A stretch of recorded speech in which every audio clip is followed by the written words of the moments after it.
estratégica te da $189 en inversión extranjera directa como retorno. Entonces es una excelente inversión. Obviamente de ahí podemos sacar cuántos impuestos, cuántos impuestos pagan los empleados, en fin, hay que sacar el efecto multiplicador para determinar un retorno económico de ese esfuerzo. Pero así, simplemente visto, hay una buena relación. Cada empleo tiene un costo de $78. Ella tenía todo claro de que de 20 y pico de sectores, segmentos específicos, ellos escogieron 2 para iniciar. Tuvo un equipo con los mejores estándares de calificación y lo entrenamos. En cuestión de unos días ya estaba operando. O sea, no fue cuestión de muchos años, sino en unos pocos días ya la operación estaba. Y pasó a generar 2 veces más la cantidad de proyectos en unos cuantos meses. Aquí les doy un dato específico de 2.8 a 7.7 proyectos por trimestre gracias a su labor proactiva y focalizada. Bueno, aquí yo creo que el tema está bastante dicho. Hay una gran diferencia entre esperar a que le llegue el inversionista, a que le llegue la novia a uno, ¿verdad? O que le llegue el novio, a que uno tome eso a cargo y proactivamente busque a ese inversionista, busque a esa novia, busque a ese novio. Pues yo creo que hay muchos ejemplos que cada uno puede compartir acá. Entonces, para resumir, la ventaja de ser focalizado y proactivo tiene que ver con que tú tomas en tus propias manos ese destino, creas futuro, defines en qué te vas a concentrar, a dónde vas a poner los recursos y de qué forma. Vamos a ver eso en la parte siguiente de estrategia. Pero muy importante, creas futuro para generar esos empleos de la gente feliz que viste en las primeras fotos acá. Posicionas proactivamente a tu localidad en el radar de la inversión. El inversionista está buscando, pero no sabe de tu lugar. Tú tienes que llegar a él, convencerlo, ayudarle en el proceso de decisión, ayudarle en el proceso de establecimiento, etc. Y, como dijimos hoy, enlazarlo también. Una vez que está la inversión acá, se tiene claramente establecido que a los 2 años la empresa empieza a buscar proactivamente enlaces con las empresas locales. Los primeros 2 años está buscando cómo sobrevivir, cómo establecer, hacer el ramp up. De ahí en adelante, bueno, ¿con quién me voy a lanzar? ¿Por qué no reemplazo este suplidor que me cuesta muy caro allá afuera? La logística, el tiempo de espera, etcétera. Y ni se diga lo que es la importación, a tenerlo localmente y a trabajar con él nuevos productos. Es mucho más fácil para mí. Entonces, esos son básicamente los puntos de la primera parte que vamos a ver hoy. La segunda es, bueno, ¿y cuál es el rol entonces de la estrategia en todo esto que hemos conversado? Yo creo que es claro de que sin una estrategia, sin saber cómo vamos a llegar al destino, pues posiblemente que no lleguemos a ese destino. Hay un famoso dicho de todos los caminos llegan a Roma. Bueno, pero yo creo que hay unos que toman un poco más de tiempo, ¿no? Entonces tenemos que plantearnos una estrategia que nos ayude a llegar rápido y con menos recursos a ese lugar. Empecemos porque yo creo que en un lugar como México deben de haber más de una estrategia. A nivel nacional, federal, estamos hablando de que hay una estrategia de desarrollo. A nivel de lo que es atracción de inversión, posiblemente no la conozco, pero debe haber una también estrategia a nivel nacional sobre el rol que juega la inversión extranjera directa en nuestro país. Y, sin lugar a duda, ahora con ProMéxico estamos hablando de la estrategia de promoción, la estrategia de outreach, etc. México en eso ha sido pionero, especialmente a nivel estatal. Ahora, sería excelente que se concatenara la estrategia a nivel federal con la estrategia a nivel estatal y hasta a nivel municipal. Entonces aquí, para simplificarlo, tengo 2 niveles nada más, el nacional o federal y el estatal. Pero como pueden ver, la misma cantidad de módulos.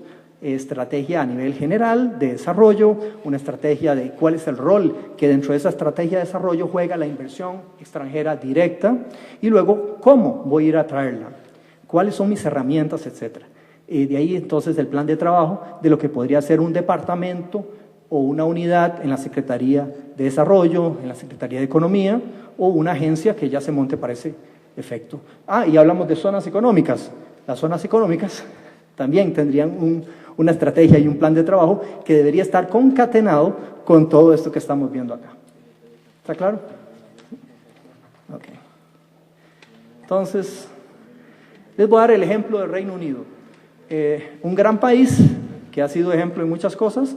En este tema de atracción de inversiones y desarrollo del sector productivo sigue siendo un caso de éxito y tiene a nivel nacional, una estrategia de desarrollo a nivel nacional. Dice el Reino Unido o Britania abierto a los negocios. Obviamente, entonces, una mentalidad de que queremos atraer al sector privado, sea doméstico o extranjero, y esta es nuestra estrategia. Seguido por, a nivel subnacional, Escocia. Escocia tiene una estrategia clara para atraer esa inversión extranjera directa. Y luego, entonces, a nivel institucional, hay un plan de promoción de Scottish Enterprise que también trabaja con Scottish International, y entre los dos promueven lo que es el desarrollo del sector privado doméstico e internacional. Scottish International es la encargada de atraer a esa inversión extranjera directa, pero ustedes ven, todo está muy coordinado, muy concatenado. ¿Cuáles son los elementos de una estrategia? Pues no los voy a aburrir porque más de uno debió haber pasado por un curso de administración o de estrategia o incluso tienen un MBA. Básicamente, lo que yo voy a hacer es enfatizar lo que es relevante para atraer inversión extranjera directa. El tema más importante que muchos países, estados o municipios totalmente omiten es el enfoque en el inversionista. No es la inversión que yo quiero traer, es la inversión que realmente puedo traer. ¿Y cómo llego yo a esa conclusión? Tengo que hacer una investigación estratégica por principios de mercadeo y de ventas que nos va a llegar a esa conclusión o ayudar a llegar a esa conclusión. Entonces, primer punto es cuáles son esos segmentos, que en este caso tipos de inversión que habló Roberto, actividades, industrias, eslabones en la cadena de valor que yo quiero atraer porque me conviene para mi desarrollo. ¿Tengo la capacidad, la competitividad para atraerla? Vamos a ver cómo lo contestamos. ¿Cuáles son los mercados meta? ¿A dónde tengo que ir para atraer a esa inversión? ¿En dónde está concentrada? ¿En Asia, Inglaterra, en Europa o en el sur? ¿Quiénes son los inversionistas ancla en estos? Denme un perfil de ese inversionista para entenderlo mejor. ¿Cuál es la propuesta de valor? ¿Qué mensaje le voy a llegar para que de verdad se convenza de que mi estado, mi municipio tiene potencial? La mezcla de mercadeo. En el caso de atracción de inversiones es indudablemente comunicación para mejorar la imagen, especialmente cuando la localidad puede tener problemas de imagen, de percepción. Nosotros trabajamos en muchísimos países con problemas. Haití, Liberia, Mali, ni se diga. En algún momento trabajamos con El Salvador, después de la guerra, Nicaragua, Colombia, para no ir muy lejos. Todos ellos tenían un gravísimo problema de percepción. El inversionista decía, no, pero ustedes están en guerra. Todavía están en guerra. Hay atentados terroristas. Hay que resolver eso y es uno de los temas que la estrategia tiene que ser abierta y frontalmente confrontar esa situación y responder de alguna forma tangible a esa percepción, a esa preocupación que tiene el inversionista. En Colombia teníamos el problema de que el inversionista extranjero meta que queríamos atraer decía, no, ahí explotan los aviones, ahí vas a un bar y mueres porque hay un terrorista que puso una bomba aliado con el narcotráfico. Entonces había una percepción y bueno, basada en la realidad, pero hubo que trabajarla. Hoy por hoy es otra cosa. El tema de outreach, que en una empresa sería el tema de ventas, de activamente ir a traer a ese inversionista y entonces trabajarle todas sus preocupaciones en el camino. No solo darle información y no dar seguimiento, sino saber, mire, ¿qué le pareció? ¿Qué otra preocupación tiene? ¿Qué le parece que son las ventajas que tenemos nosotros en comparación con otros lugares que está considerando? ¿Cuáles son esos otros lugares? En fin, todo eso tenés que plantearlo también a nivel estratégico antes de llegar a ese nivel de detalle de implementación. El tema de facilitación. ¿Qué vas a dar como servicio? ¿Tenés ya la información lista para poderle dar al inversionista lo que necesita o tenés que irla a buscar cada vez que te la pide? Entonces, bueno, tenés montado el sistema para atender a los inversionistas desde el aeropuerto o lo vas a dejar a la libre, de que el inversionista busque por su propia cuenta cómo llega a encontrar si el lugar es o no competitivo? Aftercare, importantísimo. ¿Qué estás haciendo con los inversionistas ya establecidos o que están en proceso de establecerse? ¿Les estás ayudando o los estás dejando solos? Y en ese proceso de dejarlos solos, más de uno seguro está hablando pestes de tu país. Y cuando traigo otro inversionista y está haciendo una inversión para persuadir a alguien, ese inversionista va a hablar con el otro y se va a dar cuenta que mejor no. ¿Me explico? Es importantísimo el aftercare. La mejora constante del ecosistema, de la reforma del clima de inversiones, todo eso también tiene que estar en la estrategia. En fin, y ni se diga el tercer punto acá, que es el marco institucional. ¿Cómo te vas a organizar? ¿Con qué recurso humano? ¿Con qué sistemas? ¿Con quién más vas a bailar ese tango? Bueno, más de una entidad tiene que estar involucrada, tenés que definirlo acá. ¿Con qué mecanismos de colaboración vas a trabajar eso? Entonces, respondiendo pues todas las preguntas estratégicas que sabemos de nuestros cursos de mercadología o de administración, es el por qué, qué, cómo, dónde, cuándo, cuánto y quién. Roberto puso este slide. Yo creo que es esencial en el proceso estratégico decir, bueno, ¿a dónde estoy yo ahorita y a dónde quiero llegar? Estoy básicamente en agricultura. Les voy a contar que en mi pequeño país, hace unos 30 años, era café, banano y tal vez piñas. Meramente exportación agrícola, esa era nuestra oferta exportable.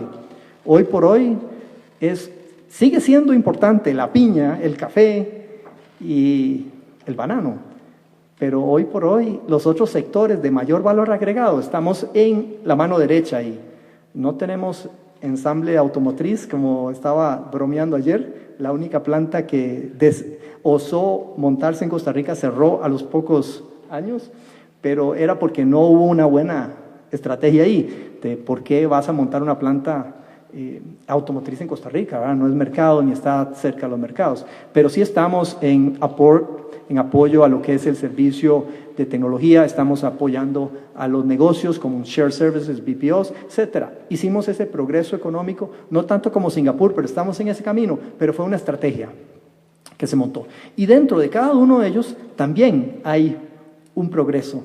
Para darles un ejemplo, el mismo sector de agricultura puede empezar con agricultura, pero conforme el país va queriendo tener mejor paga, puede también ir moviéndose hacia los servicios y convertirse en un centro regional. Entonces, una empresa como DOL, desde Costa Rica, atiende varios países de la región Latinoamérica como centro de finanzas.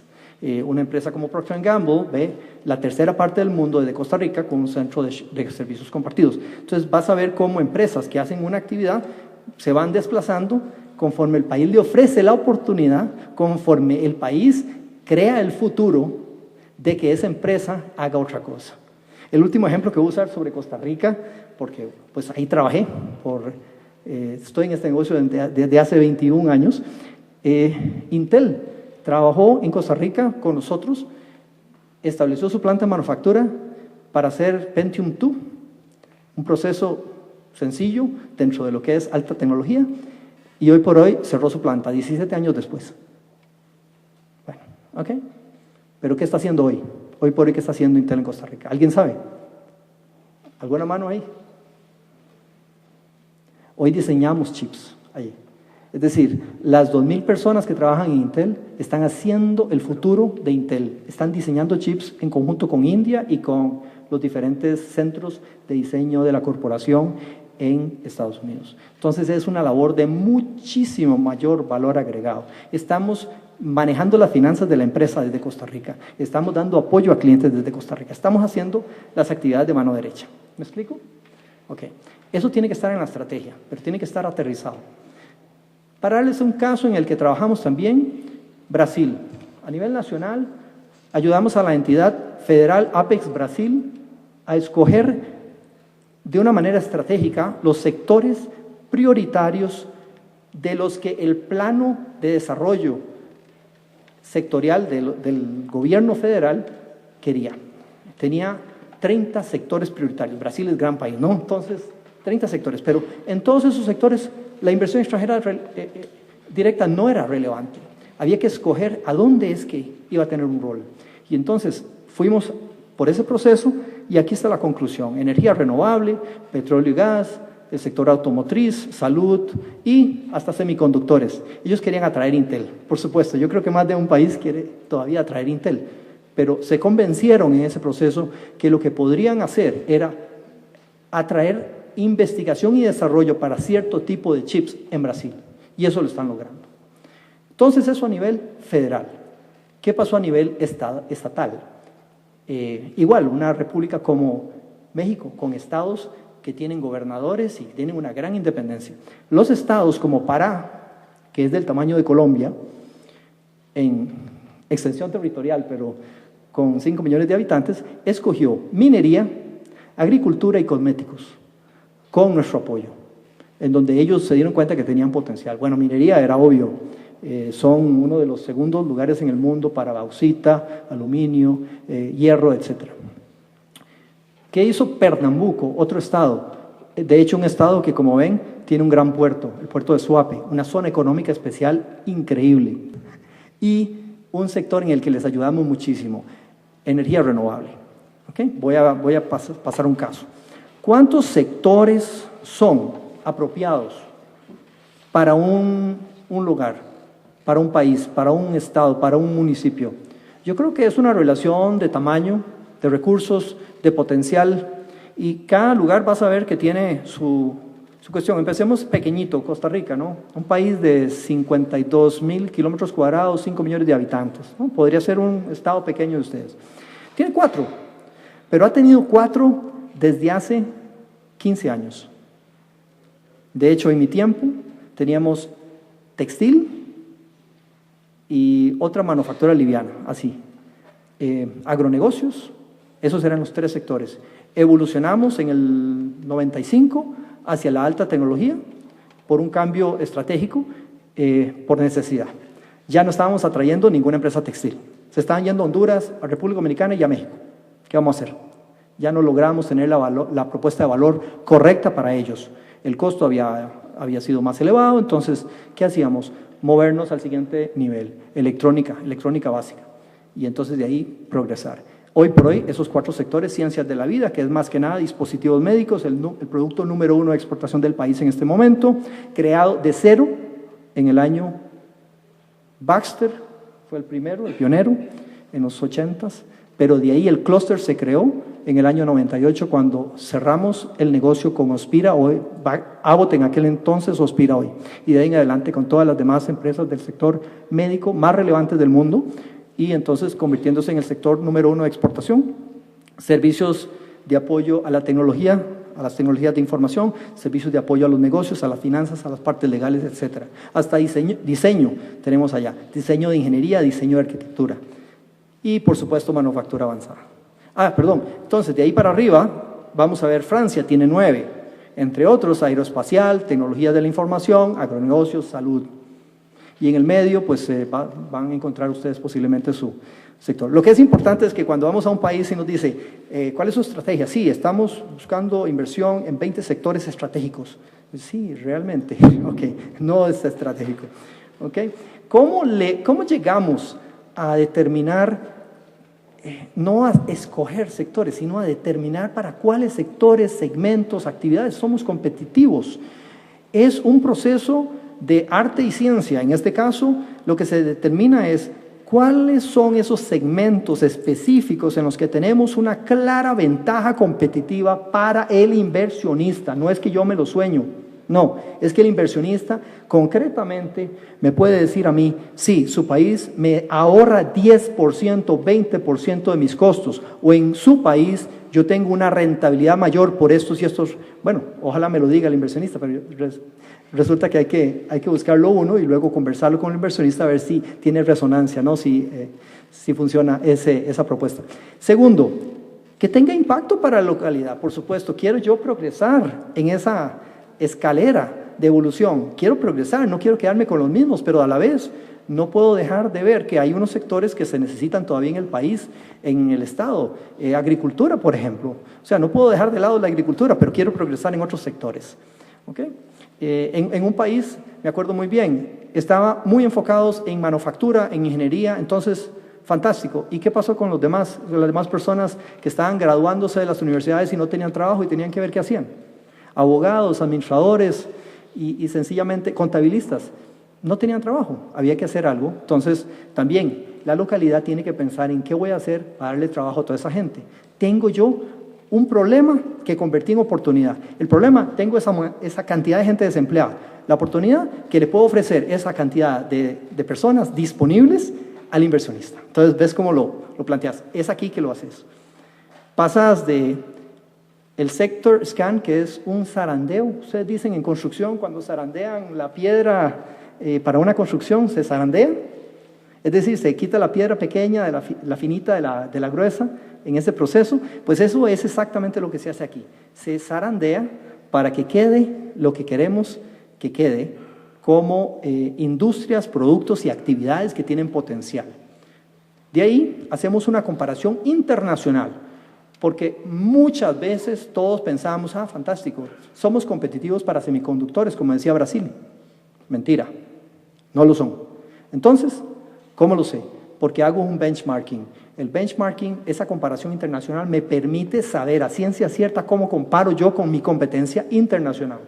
Para esa inversión móvil, cuando estamos hablando de inversión que se mueve para buscar eficiencias, cuando estamos hablando de inversión que busca recursos y quiero ver si mi recurso de verdad le va a dar un retorno mejor que si se va, por ejemplo, de Pará a Guinea. Guinea tiene los mismos recursos que Pará, Guinea en África. ¿Cuál es la mejor propuesta de valor? ¿Verdad? Yo prefiero Pará personalmente, aunque tenga un proyecto en Guinea. ¿Qué voy a hacer?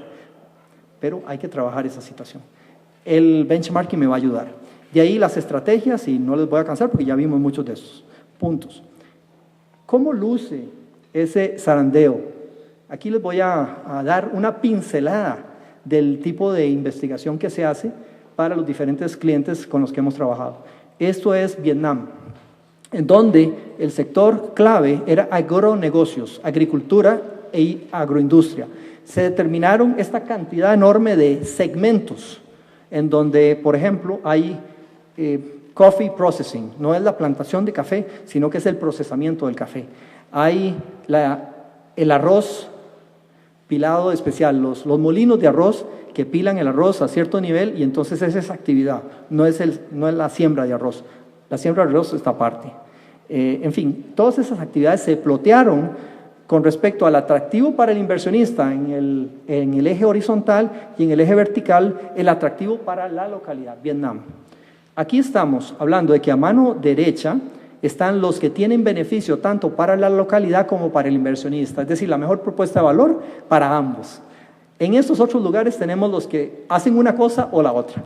Tenemos que tomar también decisiones si queremos, por ejemplo, para efectos de futuro, trabajar en algo que tiene un gran potencial para el inversionista, pero ahora no presenta un potencial o un valor para la localidad. Es una decisión estratégica. Fíjense que aquí teníamos ya bastantes en el cuadrante superior derecho, así es que ¿para qué complicarse? Trabajemos en estos. Ese es el caso de Vietnam. ¿Cómo luce el análisis de benchmarking? No les voy a hacer un examen, no te preocupes, sobre cada uno de los factores aquí. No. Cada uno de estos son los factores. No, tranquilos, yo creo que lo voy a hacer acá. No es la idea de que vean el detalle, vean the big picture, la gran foto acá, es de que esto luce como un semáforo. De hecho, se le dice el traffic light chart. Los inversionistas así lo ven. Ellos comparan en cada columna una localidad específica. ¿Okay? De hecho, ahí vas a ver a Baja California. ¿Baja California? Baja California, perfecto. Ok, fíjese bien porque le hago el examen al final. Baja California, pero también están otros estados ahí, hasta de India, Estados Unidos y Brasil. Y cada uno de esos es un factor o un indicador que el inversionista está considerando para este tipo de proyecto. ¿Okay? Vas a ver que hay bastantes verdes ahí por el lado de India y Estados Unidos. Y hay algunos rojos, más que nada en los países latinos o en las localidades latinas. ¿Okay? Pero no se preocupe, no es problema. ¿Qué hace esto? Es que permite ver con los ojos que ve el inversionista tu localidad. Te permite comparar y decir, ok, entonces, La verdad que no tengo una muy buena propuesta de valor, pero tengo que trabajar entonces en estos temas. Y ahí entonces vienen las reformas en las que hay que trabajar. Sí quiero y soy serio en atraer inversión en este sector. Puedo también decir, no, la verdad que mejor deje que se vaya a otros lugares porque mucho trabajo. Pero la verdad es que la promoción proactiva, focalizada, tiene que trabajar también con los desafíos, con los retos, con los rojos. Un gran inversionista, otro inversionista amigo mío me decía, yo quiero buscar una localidad que tenga muchos verdes, déjeme echar para atrás aquí, muchos verdes, algunos amarillos, no muchos, algunos, y ningún rojo, no quiero ningún rojo, o sea que no vaya a buscarme a mí, hacerme perder el tiempo, si usted tiene rojos ahí, ¿ok? Básicamente ese era el mensaje que este inversionista me estaba transmitiendo a mí. Dichosamente nosotros teníamos bastantes verdes, unos cuantos amarillos y ningún rojo. ¿Cómo luce ese benchmarking a nivel de los factores ya resumidos que ve un inversionista? Normalmente los inversionistas aconsejados por firmas importantes como IBM, como McKinsey, Deloitte & Touche, A.T. Kearney, etc., ellos ven las cosas y tratan de simplificar un proceso que es muy complicado. Es un matrimonio. ¿Cómo lo simplifican? Bueno, después de que hacen ese análisis detallado y ponderan cada uno de los factores, le ponen una nota, lo ponderan, entonces sacan este tipo de gráficas. Aquí comparamos la calidad del ecosistema. ¿Qué es la calidad? La infraestructura. ¿Existe o no un puerto? ¿Cuál es la capacidad del puerto? ¿Existen las rutas? ¿Cuál es la capacidad de las carreteras? ¿Voy a estar en tapones para llegar al puerto como me pasa en Haití? ¿O tengo una ruta como en Panamá que es bastante ágil? Y así en África, ¿verdad? Es decir, el inversionista tiene que analizar todos esos factores desde un punto de vista de qué tan buena es esa infraestructura, qué tan buena es esa zona económica especial. Me ofrecen un instrumento que me da el hardware y el software, esa zona económica que me permite plug and play, rápido o no. ¿Cómo es el ambiente para vivir en ese país? ¿Cómo es el ambiente regulatorio? Es fácil. ¿Cómo es el gobierno? ¿Es amable con el inversionista o más bien es business friendly, ¿verdad? Amigable con el inversionista, o más bien tiene sus problemas ideológicos y entonces en algún momento dice, no, ¿cómo le voy a estar pagando eso? ¿Qué tal es el mercado? ¿Hay mercado local o hay acceso a mercado a través de acuerdos de cooperación, acuerdos de tratados de libre comercio, etcétera, acuerdos regionales? ¿Hay talento que necesito o tengo que empezar de cero? ¿Qué tal es la estabilidad macroeconómica, política, social? ¿O voy a tener constantemente huelgas que me impiden llegar al puerto y entonces me voy a quedar con el producto ahí unos cuantos días, si no hasta semanas? Todos esos factores se analizan y entre más alta la barra, mejor. En el caso en punto, estábamos analizando el estado de Pernambuco en Brasil y esa era nuestra intención, ver qué tan competitivo. El estado decía, fantástico, yo quiero traer este tipo de inversión, pero ¿sos competitivo o no? Bueno, yo creo que tenés que trabajar en algunas cosas, porque fácilmente se ve que si el inversionista tiene dónde escoger, se va a Dinamarca o a Tamil Nadu en India o a Pensilvania. Incluso, ¿verdad? Ahí hay otros estados en Brasil que no están tan mal. Tenés que hacer un esfuerzo. Segundo, ¿cómo comparan los costos? Aquí es al revés, es entre más bajita la barra, mejor. ¿Qué significa esto? Es que se hace el cálculo de costo-operación anual de una operación para manufactura de torres y marcos de generadores de energía eólica, o sea, un molino. Aquí estamos hablando no de las aspas, no estamos hablando del motor o rotor, estamos hablando de la torre y de la carcasa que lleva el motor. No sé si se imaginan una torre eólica, debí haber puesto una foto. Esa es la actividad específica, es manufactura de eso. Es diferente de la manufactura de la hélice. ¿Ok? Diferente. ¿Cómo compara Pernambuco? No está tan mal, tiene un buen costo, es decir, bajo, comparado con Dinamarca y Pensilvania. Bueno, qué dicha. Ok, pero Baja California, ok, me voy a tener que poner las pilas como dicen en mi país, porque Baja California tiene un costo de 2.7 millones al año y yo tengo un costo de 3.4 millones. ¿Ok? Entonces no está tan mal, no está tan bien como yo quisiera. Ahora, si el proyecto es para atender mercado en Brasil, eso no está tan mal porque comparo bien con los demás. Entonces, ¿cómo luce esto? Si lo ploteamos de una manera sencilla en dos ejes.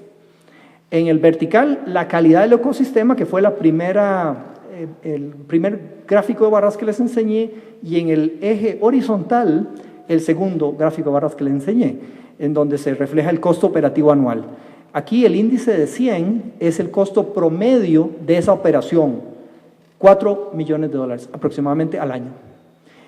Si estoy hacia mano derecha de la gráfica, estoy por debajo de ese promedio, o sea, estoy con mejor costo, más favorable para el inversionista. Si estoy a la izquierda, tengo un costo de 150, de 200% contra el promedio.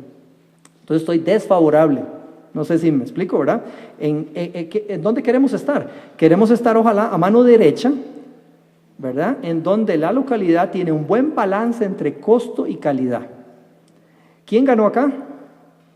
Tamil Nadu, India. Ahora, voy a poner una planta en Tamil Nadu, India, si mi mercado es América. Entonces ahí es donde dijimos, ok, bueno, entonces quitemos a Tamil Nadu. Vamos a enfocarnos estratégicamente en qué tipo de proyecto queremos atraer. No es un proyecto para fabricar esas torres para el mundo, no, porque Tamil Nadu nos gana. Es un proyecto para fabricar esas torres, ojalá cerca del mercado de Mercosur, en donde sea Argentina, Uruguay, Venezuela, Brasil. Entonces resulta que Pernambuco está dentro de ese cuadrante superior derecho. Tiene trabajo que hacer, sí, pero no estaba tan mal. Esa fue la conclusión a la que llegamos y de ahí entonces se hizo una campaña proactiva. Si estás en estos otros cuadrantes, pues tenés que tomar decisiones estratégicas también. Si sos Dinamarca, ¿estás haciendo algo para reducir tu costo o no? O ya estás básicamente en ese nivel y estás decidiendo que ya no vas a fabricar más estas estructuras. Tal vez las importás, no sé si me explico, y te dedicas a otras cosas de mayor valor agregado, en donde ya no tenés que competir por costo. Eso es una decisión estratégica para Dinamarca, pero bueno, aquí estamos hablando de Pernambuco, que se encarga Dinamarca de lo suyo. Estas barreras son las que hay que determinar y siempre nos dan una lista enorme de cosas que hay que hacer. Es decir, es como cuando el Banco Mundial nos da el Doing Business Reform Action Memo, es como que una lista grande. Hay que también estratégicamente decir a dónde dedicamos esfuerzos en el corto, mediano y largo plazo. Y el instrumento nos ayuda, disculpe que esté en inglés, pero es de un caso en África, nos ayudó a determinar en dónde enfocar los esfuerzos del gobierno. Y entonces salió el Action Plan muy específico en marcos de tiempo de 2 meses, de 6 meses, de 1 año. Cambiando de tema, ¿y cómo comencemos? ¿Cuál es el mensaje? ¿Cuál es la propuesta de valor? ¿Cómo la hacemos? El siguiente tema es, hacemos o desarrollamos esta propuesta de valor basado en toda esta investigación que acabamos de pasar, de ese conocimiento sobre la localidad, cómo compara para ese segmento, para ese inversionista meta. Y también los competidores, importantísimo. Con eso, entonces, desarrollamos una propuesta que resuelva problemas, ¿ok? Que venga con una solución. Y ese es el siguiente nivel en esta pirámide. Y luego damos evidencia concreta de casos de éxito. Ojalá el Estado ya pueda decir, sea tal vez un escalón antes a la industria que se está aspirando a tener, como por ejemplo en Costa Rica, no teníamos una industria parecida para atraer Intel, pero teníamos una serie de empresas como Motorola y DSC en el sector de comunicaciones, haciendo dispositivos electrónicos o componentes electrónicos para ese sector. Y con solo que Intel viera eso, ya ellos decían, sí, ustedes están listos para la siguiente etapa. Tienen que pensar en mostrar a los inversionistas esos casos concretos. Yo creo que, bueno, supe que hubo competencia para traer Audi, pero el hecho, por ejemplo, de que Volkswagen esté en Puebla, hace que Audi tenga algo concreto, tiene un caso concreto para decir, aquí yo tengo y ya conozco, estas son las condiciones a las que me enfrento y puedo mejorar sobre eso. Fue lo que le estaba hablando en el caso de Intel, es que teníamos una evidencia y sobre esa evidencia construimos. De ahí sale la propuesta de valor. Por supuesto, no es una clase de comunicaciones, nada más les quería mostrar que es una de las herramientas que usamos, entre otras, para desarrollar con ustedes esa propuesta de valor. ¿Cómo le llegamos al inversionista? Bueno, hay miles de formas. Hoy por hoy está lo que es el networking y está la venta directa. ¿Okay? Esas son las 2 formas más efectivas de convencer a un inversionista. Alrededor tenemos otras cosas, medios sociales, tenemos eventos, ferias, que tienen una efectividad y eficiencia relativa de acuerdo al segmento. Cada uno tiene que decidir estratégicamente a dónde pone sus recursos. Voy a poner mis recursos como Brasil al principio en el proyecto, en 24 ferias alrededor del mundo en un año. O sea, esa gente estaba constantemente viajando de un país a otro y no tenía tiempo para hacer la cosa importante, que era hablar uno a uno con el inversionista. Mientras estás organizando una feria y otra feria y otra feria, no tenés tiempo para eso. Y pues Brasil, la Agencia Nacional de Brasil, son 15 personas, ¿ok? Así es que tenían que ser estratégicos. Si había algo que tenía que hacer, ahí es estratégico. Entonces, segunda cosa, o casi última, hay 2 puntos más aquí para abrirlo a discusión, es que la estrategia tiene que definir los objetivos estratégicos clave para ustedes, como ya lo saben, en cualquier estrategia. Pero, ¿qué es lo que nos ayuda a llegar ahí? Es que tenemos esa teoría de cambio, de cómo se atrae un inversionista, si lo queremos hacer de forma proactiva, ¿no? De irlo a buscar. Ese es el embudo típico en donde tenemos contactos, presentaciones, bla, bla, bla, hasta llegar a la inversión concreta y operacional. Aquí se mide cuántos contactos, presentaciones, etcétera. Ves una especie o un ejemplo en donde las conversiones para un país que está empezando en esto son bastante tristes. Hay que manejar esas expectativas también con el gobierno. No es que yo voy a ir a una feria o voy a reunirme con 20 inversionistas y van a haber 20 inversiones. No. Y tampoco hay que anunciarle en el periódico, mire, me reuní con 20 inversionistas y ya vamos a traer millones de inversión en el Estado. Hay que manejar eso y la estrategia nos permite también contemplar esa teoría de cambio y ser cauteloso en el proceso, ¿no? Ok. Dije que esto es un equipo. Esto es una margarita. Yo hubiera preferido poner aquí el equipo de México jugando fútbol, el equipo nacional, en donde todos tienen que trabajar juntos. Ninguna agencia, o si no, díganme, ha atraído inversión por ella misma. Tiene que haber un montón de actores coordinados, colaborando, para que de verdad se cumpla un proyecto ancla como podría ser este que me mencionó Braskem en Veracruz o Audi acá, y hay muchos otros que ustedes deben de tener ejemplos que yo quiero oír. Se necesita ese trabajo en equipo, ¿okay? El inversionista no quiere estar hablando con todos ustedes, eso se los aseguro. Como que me llamo Armando, el inversionista quiere tener un punto claro de contacto, un punto. Y allá ustedes cómo se organizan tras bastidores para entregarle servicio de calidad a ese inversionista, el servicio de calidad que ahora vamos a ver en las siguientes filminas, y retornarle entonces al inversionista lo que necesita en el tiempo que lo necesita. Pero él no quiere estar dando seguimiento a cada una de estas, olvídese. De hecho, se cansa y se va para otro lado. ¿Cómo se coordinan? Aquí tenemos las pirámides invertida y la pirámide normal. La pirámide invertida refleja en alguna medida y a grosso modo el nivel de esfuerzo que va a dedicar la agencia a nivel federal, ¿verdad? Como un modelo que se ha establecido en unos países grandes como Brasil, ahora Turquía, Indonesia y otros. Pero incluso a nivel de país pequeño. Entonces, a nivel nacional tenemos esta pirámide invertida. A nivel subnacional e incluso zonas económicas tienen que trabajar esta pirámide normal en esos temas. En imagen y outreach, la nacional tiene una efectividad mayor de dedicarse a eso, a que una zona solita diga, vea, yo estoy en tal ciudad en México, en Chiapas, venga y me visita. Es mucho más difícil que si va ProMéxico o el servicio exterior a promover México y luego a promover cada uno de los estados, cada estado participa. Es decir, que haya esa colaboración mucho más efectivo para todo el país. Por supuesto, siempre hay juegos, ¿no? Pero si se pudieran quitar los juegos de por medio, sería mucho más efectivo que se repartieran los roles de esta forma. A nivel de facilitación, yo creo que el rol es un poco más repartido, pero cuando ya el inversionista decide por la localidad, estamos hablando de que es la localidad.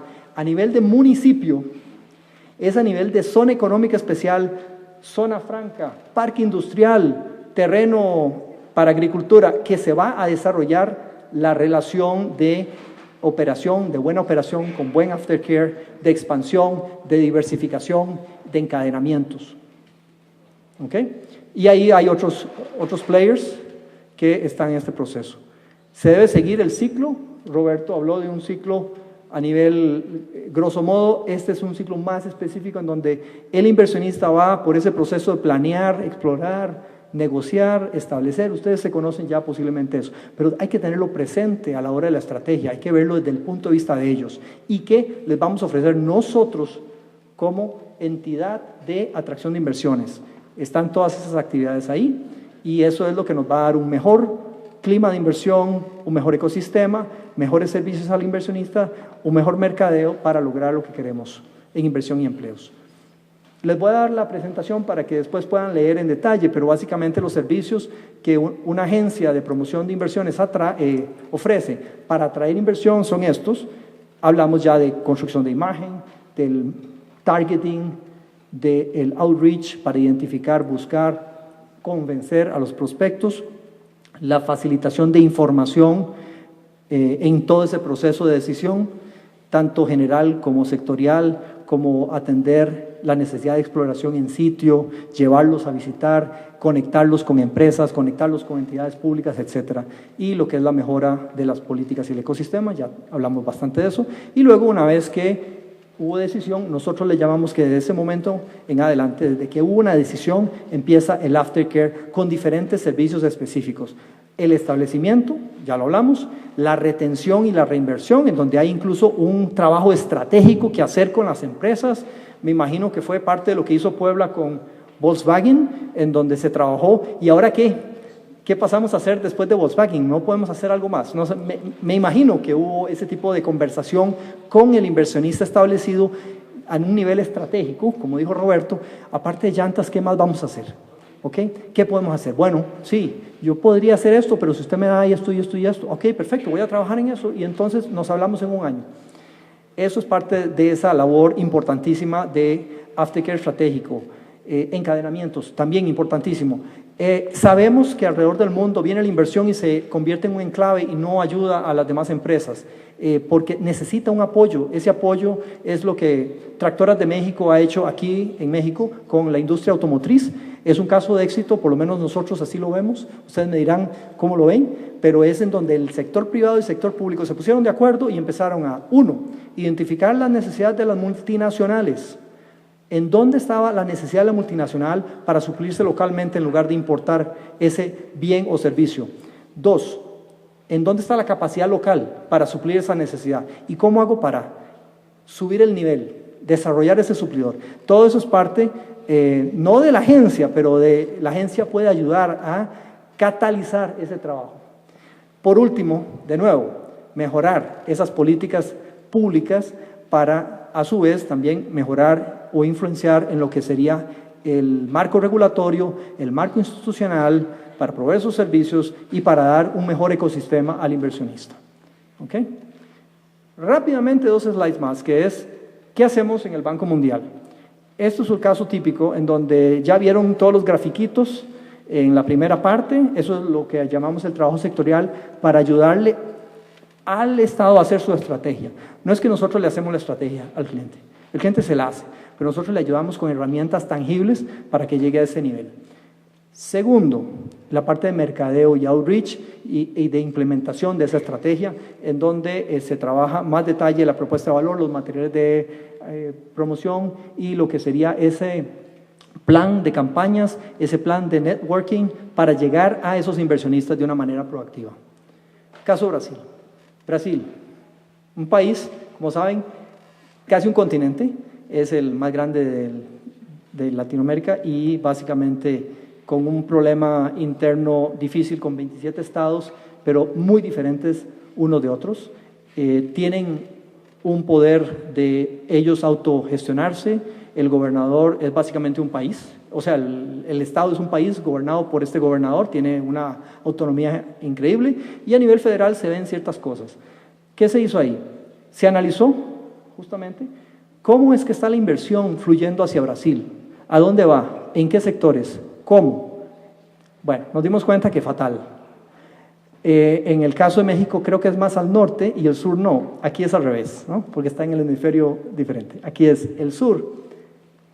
Atrae el 94% de los flujos, en ese entonces atraía el 94% de los flujos, y el noroeste y el norte apenas el 4%. Es decir, el inversionista sencillamente iba a Sao Paulo y ahí se registraba y ahí invertía. Iba a Campiñas y listo. Tal vez iba a Curitiba, Porto Alegre, ¿verdad? Esos son los estados, el camino trillado a donde todos los inversionistas iban por defecto, por default. Nos dimos cuenta que eso sucedía porque, uno, había una agencia federal que se extinguió, dejó de existir de un momento a otro. Cuando entró el presidente Lula, dijo, ¿qué es esto? No me gusta, ciérrelo. Se acabó Invest Brasil. Segunda cosa, que los intermediarios a nivel estatal no sabían mucho de inversiones, se encargaban solo de dar incentivos, o sea, era una ventanilla para aprobar incentivos. Eso era todo lo que hacían, no tenían ninguno de estos conceptos para nada. Había una falta de coordinación, incluso a nivel estatal, ni se diga que no existía esa coordinación con el Estado federal, para nada. Y hicimos un escaneo de lo que es mejores prácticas y salían pésimo, ¿verdad? Era como que los peores países comparados con África, en Brasil. Incluso los buenos estados, salían fatal en este estudio. Entonces, ¿qué hacía todo eso? Es que los inversionistas estaban confundidos y, como dije, pues se iban entonces al lugar, o sea, Brasil, tengo que ir a Brasil porque el mercado es enorme, es Mercosur, no me queda más que ir a Brasil. ¿A dónde voy? A donde sea fácil. Donde yo llegue a Guarulhos y rápidamente me baje y, bueno, después de 2 horas de tráfico, entonces llegue a mi oficina y ahí hago mi operación, ¿ok? ¿Cuál fue el objetivo de este proyecto? Establecer ese marco institucional coordinado entre federal y estatal y sectorial, en donde todos los actores sabían lo que estaba haciendo cada otro, se repartían los roles de una manera más formal y más eficiente y efectiva para atraer inversión estratégica para Brasil. Otra cosa, esto de aquí me dice que la inversión tal vez no era tan estratégica, que una agencia federal debería estar preocupada porque la inversión fluya a diferentes estados, ¿verdad? Como no estaba ninguna agencia federal haciendo eso, la inversión estaba fluyendo a donde, al sur, para abajo. Había un rol estratégico de la agencia federal de mover los flujos, y yo creo que en México se está hablando un poco de eso, ¿no? De cómo gestionamos para que haya una promoción y que esos estados que no están recibiendo inversión, ojalá reciban un poco más de esa inversión, que tengan un fair share de ese país. La otra cosa importantísima que hicimos fue trabajar con cada uno de esos estados, pero como no podíamos trabajar con 27, escogimos pilotos. Ok, aquí está el tipo de actividades para que se den una idea. Marco institucional fue lo primero, ¿no? ¿Cómo vamos a trabajar? Esa relación entre nosotros para que el inversionista reciba un punto de contacto claro y un servicio outstanding.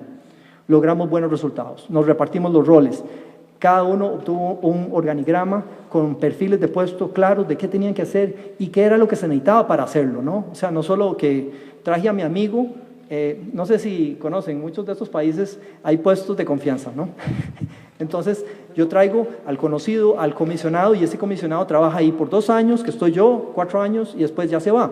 Entonces, había que establecer algo mucho más institucional, que no dependiera del gobierno de turno de 4 años, sino que fuera una institución profesional que trabajara este tema. Y eso fue también parte del desafío y logramos algunos resultados ahí. Por supuesto, capacitación. De ahí en adelante, lo que acabamos de ver es el proceso de trabajar qué sectores tienen competitividad para el Estado y para el nivel federal. Luego, las estrategias y la parte de ir a buscarlos y facilitarles todo ese proceso. ¿Cuáles fueron los resultados? Bueno, para un país como Brasil, esto puede sonar pequeño, pero se midió proyecto por proyecto en los estados pilotos que fueron Pará y Pernambuco y se obtuvo confirmación escrita de las empresas que sumaron 1.3 mil millones de dólares en inversión concreta actual. No es la estimada o la prometida, sino la que ya en ese momento se había realizado. Y se crearon 7,000 empleos. Brasil en ese momento no estaba tan interesado en los empleos, más estaba interesado en que los flujos de inversión fueran más equitativos, más inclusive. ¿Cómo se dice eso? Inclusive, más incluyentes. Gracias. Por último, yo creo que la nota emotiva es esta. Les dije que no hay mayor satisfacción que ir a un proyecto que uno puso su granito de arena y ver qué fue lo que pasó. Y ver a esa gente con un trabajo digno, con un trabajo bueno, formal, ganándose su sustento de una manera honrada. Y eso fue lo que hice. A mí me tocó la grandísima oportunidad de visitar después de unos años a estos proyectos. Este es un caso muy específico. Es Nissin. ¿Saben qué es Nissin? Es los espaguetis estos que se come uno cuando no tiene más que cocinar y está solo en la casa. ¿Ok? Entonces, o está en carrera en el trabajo y tiene que calentarse algo en un minuto y ya, listo. Es una sopa de espagueti para los que están casados y tienen mejor alimentación. Para los que estábamos solteros, en algún momento eso era parte de nuestra dieta. Tuve la oportunidad no solo de ver la operación, tomarle fotos, no. Tuve la oportunidad de entrevistar a personas que tenían un trabajo. Y estas historias, la de Edna y Raquel, fueron las que más me llamaron la atención.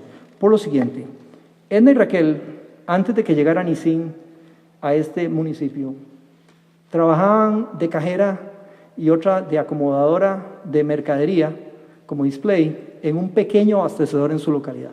Ese era su futuro, con eso no les alcanzaba para nada.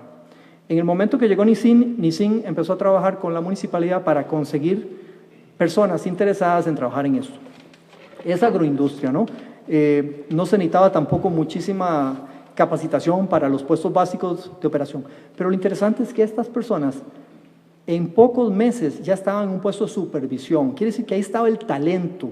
Era cuestión de que trabajaran en la empresa, tuvieran contacto con algo real y tuvieran la oportunidad de crecer con eso.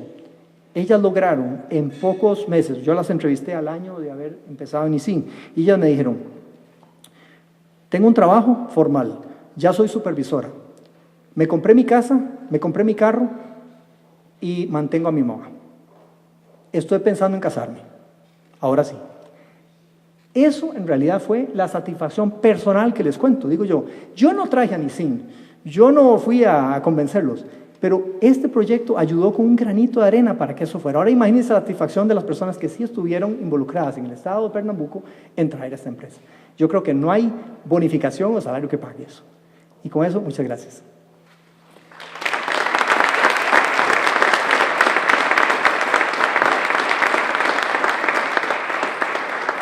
Gracias. Ahora, preguntas, comentarios.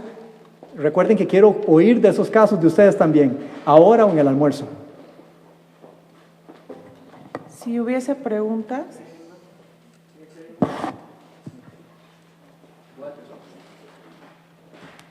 Hola, ¿qué tal? Buenas tardes. Jaime Oropesa, aquí del estado de Puebla.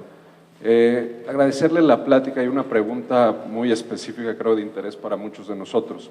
¿Tienen ustedes algún paramétrico, han hecho algún estudio, algún análisis que permita vincular o recomendar un porcentaje del presupuesto, tanto a nivel nacional como subnacional, que se debería de adjudicar a este tipo de actividades? ¿Cogemos las demás preguntas o lo voy contestando? Ok. No. ¿Por qué? Porque eso depende del Estado. Imagínense el presupuesto de un Estado grande. O sea, esto no es una cuestión de relación de Estado, tamaño, con el presupuesto de la agencia. Le voy a decir algo. El caso de Brasil, yo creo que está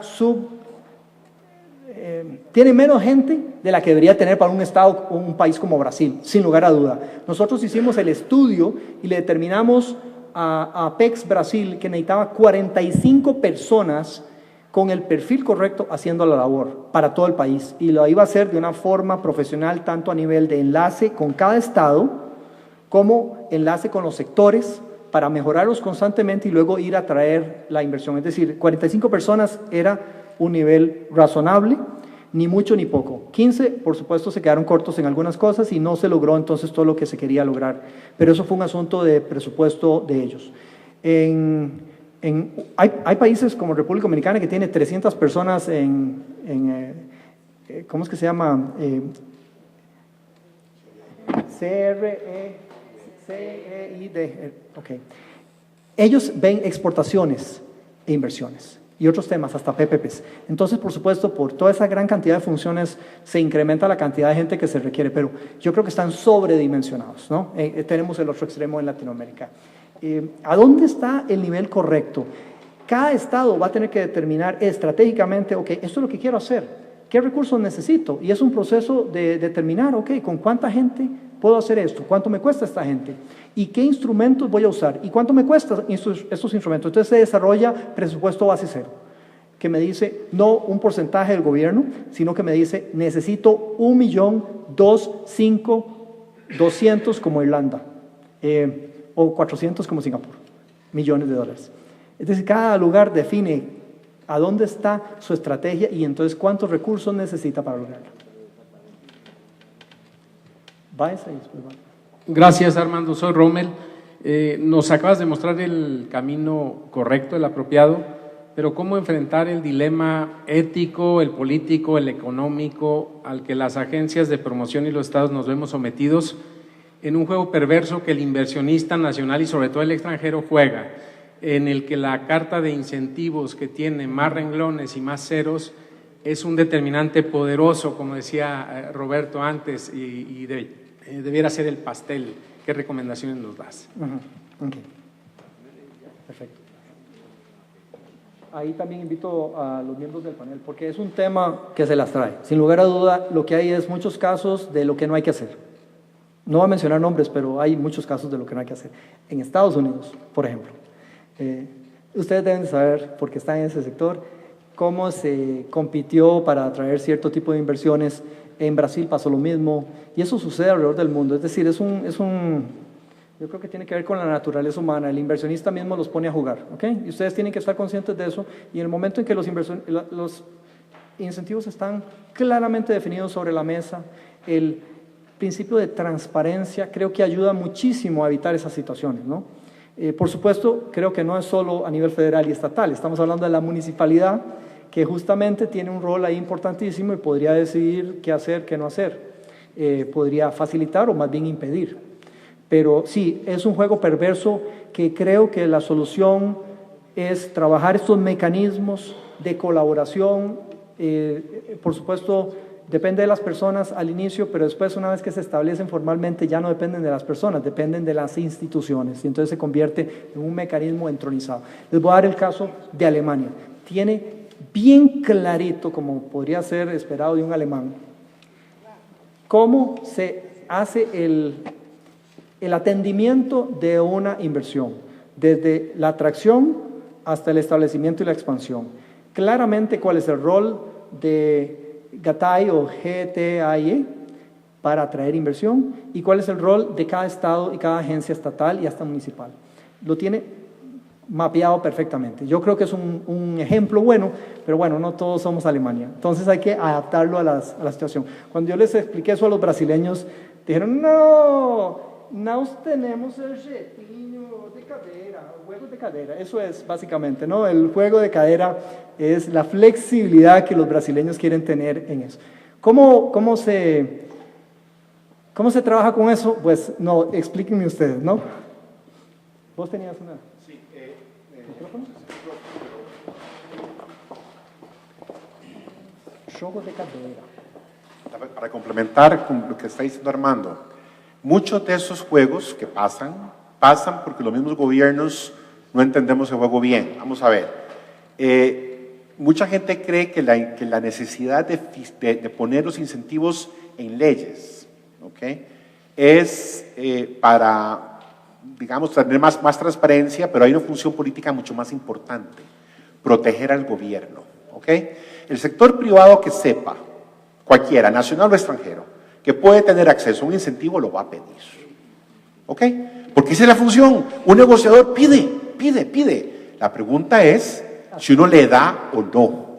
Y entonces el tema de que haya un marco legal que limite el campo de maniobra es importante para proteger al gobierno. ¿Por qué? Porque lo que va a pasar es, aparte que pueden terminar dando un montón de plata que no era necesaria, va a generar una gran competencia a nivel entre diferentes entidades. Entonces, la función del marco legal es amarrar a veces la discrecionalidad para que haya competencia, pero no sobre la base de incentivos. Que haya competencia sobre la base de otros servicios que cada municipalidad puede ofrecer. En países tan pequeños como Costa Rica, los incentivos, incluso los de zona franca, están por ley. Pero vea qué interesante, hay una competencia feroz entre las diferentes provincias, y tenemos un problema incluso como México, muchos se sientan en el área metropolitana porque ahí es donde está la gente, ahí está la infraestructura, pero lo que es interesante es que están empezando a haber competencia de ver qué municipalidad es mejor atendiendo al inversionista existente. Después del receso vamos a ver el tema de retención, porque el punto de partida y la secuencia es políticamente muy importante. Uno tiene que empezar dando resultados en el corto plazo, porque si no nuestros jefes no nos mantienen nuestros trabajos, ¿no? Entonces, muchas veces para promoción, a veces uno puede empezar con el inversionista que ya tenés. Y entonces la pregunta es, bueno, mantenerlo y ver cuánto expande ese inversionista la inversión. Ese inversionista que está allí ya o recibe incentivos o no recibe incentivos, pero si se va, ¿verdad? O sea, si se va por el incentivo es porque no estaba en el país, en el municipio o en el estado por esa razón. Pero si uno logra mantener ese inversionista, ¿okay? Ese inversionista empieza a hablar con otros inversionistas. Entonces, la retención de la inversión se convierte en la mejor herramienta de promoción también. Y políticamente hablando, hay que proteger a los políticos, porque es muy difícil. Vamos a ver, la función del marco legal también es proteger al político, en el sentido de que si el político tiene campo de maniobra para dar piñatas, y si llega el sector privado a pedirle una piñata, el político le va a tener que decir no. ¿Qué político quiere decirle que no al sector privado que pide una piñata si está en elecciones? Es muy difícil, en todas partes del mundo. Si existe el marco legal para prevenir esas piñatas, entonces el político puede quedar bien y te digo, mira, no te puedo dar el incentivo, pero te puedo dar otra cosa. Y empieza la competencia en las áreas que tienen que haber competencia. Lo que no queremos es esa competencia en incentivos, que no funciona y que es artificial. Pero vamos a profundizarlo después del receso en el tema de retención. Una pregunta más, por favor. Por cierto, dentro de las actividades que hace una agencia, Aftercare es la que tiene el mejor retorno, ¿ok? Entonces, promoción tiene buen retorno, pero Aftercare tiene el mejor retorno de todas. Y no lo yo. Sí, por favor.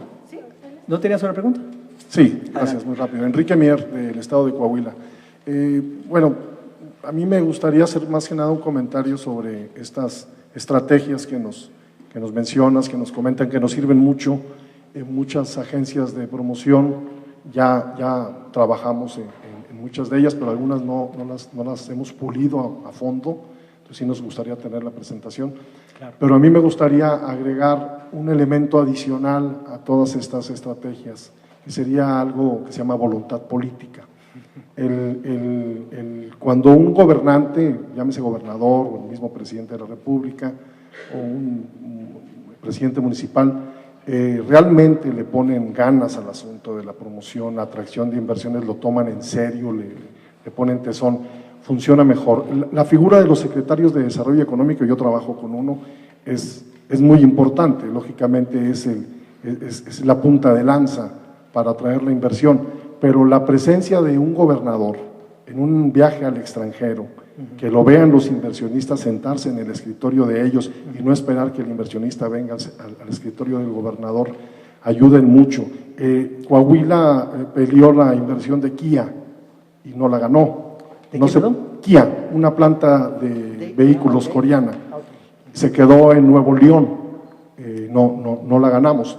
Sin embargo, hemos recibido 15 empresas coreanas, porque el gobernador ha ido casi el mismo número de veces a Corea. A veces se menciona que es muy padre viajar, pero que le llaman turismo burocrático, ¿no? Pues va de viaje. Sin embargo, estar 15 horas arriba de un avión, 15 horas en Seúl y 15 horas de regreso en un avión, no está padre para un gobernador, ¿no? Para un empleado pues lo tenemos que hacer, pero el gobernador tiene mucho trabajo. Claro.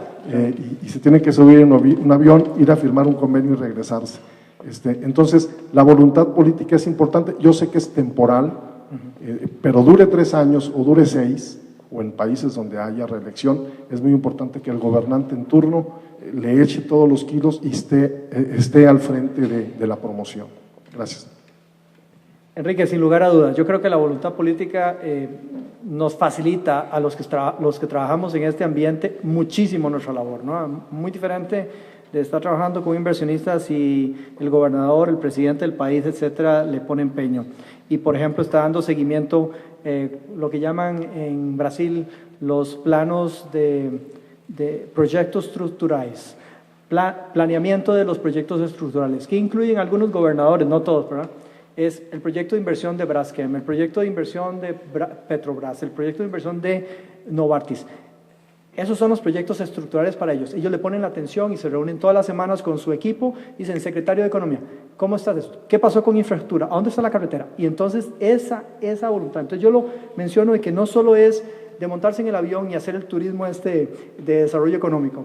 Muy importante estar en un evento y ojalá aprovecharlo para cerrar algunos negocios, porque de verdad hay bastantes cierres en esas oportunidades. Pero yo creo que más importante es esa labor de seguimiento. Esa voluntad política se nota cuando el gobernador del estado, el municipio está sentado periódicamente dando seguimiento a esos proyectos para que avancen. Yo los dejo con un último mensaje, porque yo creo que ahora sí estamos a tiempo, y es que está en ustedes esa linda pero importantísima responsabilidad de buscar esas oportunidades para las Ednas y Raquels de México. Muchísimas gracias. Agradecemos la ponencia de Armando Heilbronn, especialista senior de desarrollo del sector privado.